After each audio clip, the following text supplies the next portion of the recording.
नई उद्योग नीति में हमने इसके लिए निवेश प्रोत्साहन पैकेज रखा है।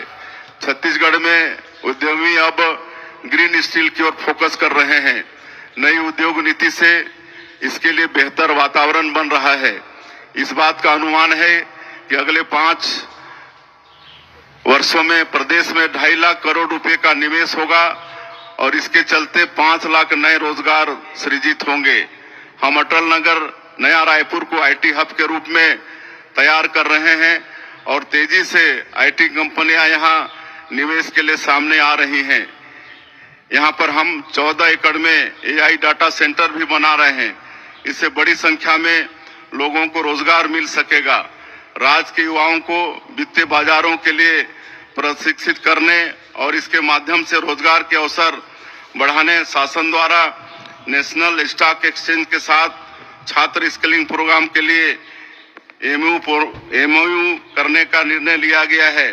यह प्रशिक्षण हाई स्कूल, हायर सेकेंडरी और कॉलेज के विद्यार्थियों के लिए संचालित किया जाएगा। योजना का सीधा लाभ स्थानीय स्तर पर रोजगार के अवसर बढ़ने के रूप में होगा। भर्ती प्रक्रियाओं में पारदर्शिता हमारी सरकार की सर्वोच्च प्राथमिकता में से है।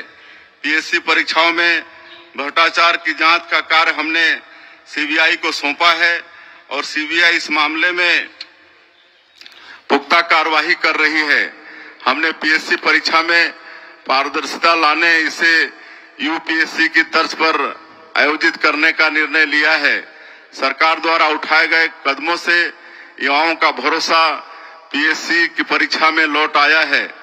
हमने यूपीएससी की परीक्षाओं की तैयारी के लिए दिल्ली में ट्राइबल यूथ हॉस्टल में सीटों की संख्या 50 से बढ़ाकर 185 कर दी है।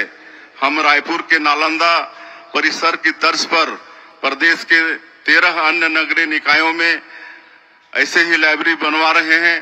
शासकीय सेवा के 9000 से अधिक पदों के लिए भर्ती प्रक्रिया चल रही है। हमारी सरकार ने 1 साल पूरे कर लिए हैं। इस अवधि में हमने अधिकांश वायदों को पूरा किया है।